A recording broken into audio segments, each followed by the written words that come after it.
And for that, you are going to be held accountable and must be held accountable, because this is not something in the past. It is still going on today. It is the dominant feature of social relationships in the world today. So it is not in the past, it is in the present, and it is continuing to shape the world going into the future. What is the demand? The demand around the world is for justice. The demand around the world is for inclusion. And the demand around the world is for equity. In other words, this is not simply a movement of African people. It's a movement of all of those people in the world who have suffered these tremendous crimes against humanity. So it's the African people, it's the Asian people, it's the indigenous people. And increasingly, some people from the working class communities of the white world, some of them are also raising up their voices. So basically, the demand is that all of those countries, all of those institutions, like corporations, universities, churches, all of those institutions that participated in and benefited from these crimes must atone for the crimes that they have committed in order to allow the world to go forward with justice and equality. So this really is the movement. In the case of the Caribbean, the genocide, the enslavement and genocide of our native communities, followed by the chattel enslavement of Africans, followed by the deceptive indenture of Asians, that these are really three acts of the same play. It is one play in 3 acts. The first act, the indigenous peoples, the second act, the African people, the third act, the Asian people. But it's one single play of exploitation of people from the Americas, people from Africa, people from Asia. This is really what this is all about. And my engagement in this movement goes back to the days when I was a student. When I was a student, in fact, when I was in high school, but also when I became a university student, I joined into this movement because I believed that it was going to be the right thing for the world, for humanity, to move towards equity and equality for everyone. And all of my adult life, therefore, I have done the best I can to give support to all movements for justice, all movements for equality, and all movements for fairness. I believe that these are the principles that will allow humanity to function at its finest. Thus, my own intellectual decision to participate. So I thank you for this opportunity, for allowing me to share some historical background, the contemporary state of affairs, and to interject with my own personal contribution. Thank you very much.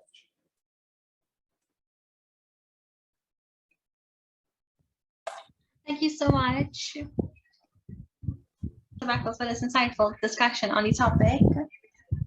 That are being damaged by climate change are the ones that are pushing for the reparatory justice. I think this is especially true for the Caribbean community, as we are all a bunch of small developing states, and we are most vulnerable in the fight against climate change. So I want to open the floor for questions from the audience. If anybody would like, you can turn on your mics and speak, or you can put it in the chat and I'll read it for you.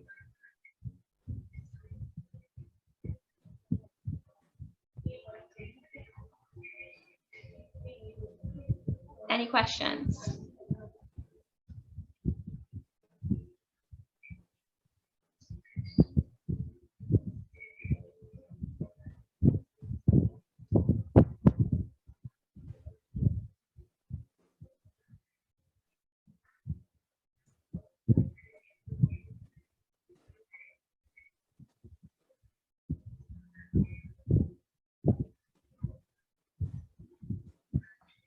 Okay, Shanice wants to know what are some more ways that the region can obtain reparations?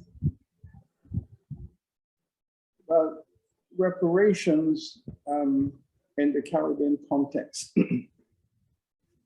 excuse me, is presented as a development model that Europe, having extracted the wealth from this region for 400 years, have left this region very poor, undeveloped, and broken, and walked away from the mess that they have created, leaving us, the victims, to begin our journey to rebuild ourselves, to rebuild our economies, to rebuild our communities, and to start to lead, to take ownership of our future. Countries that have been ravished by colonization in this way are legally entitled to development support. Britain, for example, left this Caribbean world at the independence moment in a total state of confusion, disarray, and poverty, with the vast majority of the people illiterate, with the vast majority of the people living with ill health. Eric Williams, the Prime Minister of Trinidad and Tobago, captured it best. He said, "The Caribbean is like an orange. The British have sucked us dry and thrown us on the ground like a peel." And that captured how he felt as Trinidad was moving towards independence. The country was broken, exploited, ravished. The people were in a terrible state. And in that mess, he had to build a nation, lead his country beyond that despair, beyond that confusion, and to build a nation. And that was the same for all of our countries. These countries are entitled to development support for infrastructure, for education, for health, for ways in which they can turn their past around to eradicate poverty, illiteracy, and to put these countries on the development path where they could participate in the world economy with dignity. All of this is owed to the Caribbean, and the European powers are aware that they owe a debt to the Caribbean. They owe a debt. They are aware of it. The question is, how can we bring them to the table to put sufficient pressure upon them to live up to their responsibility, to live up to their obligation? And this is why the CARICOM Commission was created, to help to mobilize public opinion, not only with the historical knowledge, but to mobilize public opinion, the students, the community, civil society, to stand up and to say, we, the people of the Caribbean, we are demanding justice, and we are demanding reparatory justice. Okay, Jewel, you can speak. Hi, Professor. I was wondering, what are some ways that repatriation can be pursued in Trinidad, but not just Trinidad, but also the Caribbean as a whole? I didn't get the first part of your statement. Could you repeat it, please? I was wondering, what are the best ways to pursue repatriation in Trinidad and the Caribbean as a whole? Okay, well, there are the way in which Trinidad has agreed to participate in the regional movement is on the basis of development. That Trinidad is a country that has some very specific kinds of problems that are typical of wider Caribbean problems. There is the issue of having an economy that is built around one industry. It's a monocrop economy primarily. Some are tourism-based, some are sugar-based, some are oil-based. But when the price of that commodity shifts on the world economy, the country is left in total disarray. Whether it's a tourism economy like the pandemic, COVID-19 has literally destroyed the tourism economies. And of course, the collapse of oil on the world market has ravished the sustainability of the Republic of Trinidad and Tobago. But also to country has serious infrastructure problems. We have come to almost take the ghettoization of our people for granted, that up to a third, if not more, of our people are living in derelict conditions, unsuited to people or citizens in the 21st century. We have come to almost assume that it is right that people should live in these derelict conditions of poverty. But the truth of the matter is that they are in those conditions because they were brought into the Caribbean, into Trinidad and the region to work as slaves and as a deceptive indentured and abandoned once their projects were completed on the sugar plantation and the oil fields. They were abandoned. Thus the poverty and the degraded environments in which these people have to live. That is not right. It's immoral. It's unethical. These people are entitled to freedom of fairness. So Trinidad, like all the other countries, must stand up to say that this is what we inherited from you, Britain, in 1962. This is what we inherited.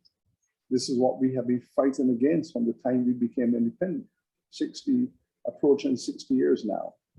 And therefore, you owe us a development model. When Eric Williams became Prime Minister, he did travel to England in 1962 to say to the British government, look at this mess of this country. Look at the mess you have left Trinidad and Tobago. Look at the squalor. Look at the poverty, the illiteracy. Look at this. You expect me now to turn this mess into a viable nation. You owe us a development grant to help us to build out industries, to create jobs, improve the infrastructure, build housing for the poor. You owe it to this country. This is the mess you have created. So he did go to England. He did demand reparations. He did ask for it. And they chased him away. They chased him away because the British government was extremely angry that the poor people of the Caribbean should be asking them, had the nerve to ask them for reparations. They assumed that having been enslaved and having been indentured and left in this terrible situation, that we would just smile and walk away and say, well, thank you, Massa, and walk away.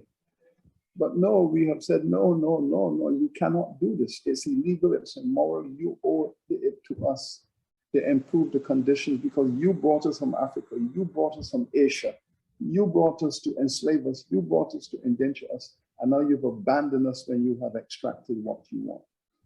So yes, all the countries have a just argument, a just claim. All of our prime ministers at the moment of independence made a demand for a development plan, and Britain rejected them. But at the end of the Second World War, Britain demanded a plan from the Americans and from Germany, and they created the Marshall Plan. They made the Germans pay billions of dollars in reparations for the First World War. 1921, they said to Germany, you went to war against us and forced us to fight against you and hurt our economies. And they made the Germans pay billions in reparations. So, you know, there are so many traditions and precedents, but the argument has always been only strong nations and only highly organized nations get reparations. Reparations is won by people and countries that are organized, are forceful, have strategies, and are committed. All of those people who have suffered historical wrongs, when they organize themselves, they mobilize themselves, they show seriousness, they get reparations. If you don't care, if it doesn't matter to you, if you have no organization, you have no movement, and you're smiling and going happy-go-lucky, and you look to the past and you say, oh, that's all behind us, oh, it has nothing to do with me, that's history. You adopt that approach and that attitude, you will never get reparations, because that is how your oppressors want you to think. They want you to say, oh, that was a long time ago. Oh, I don't have a problem with that. I don't care about what my parents, my grandparents, my great-grandparents went through. I don't give a damn about any of them and what they went through.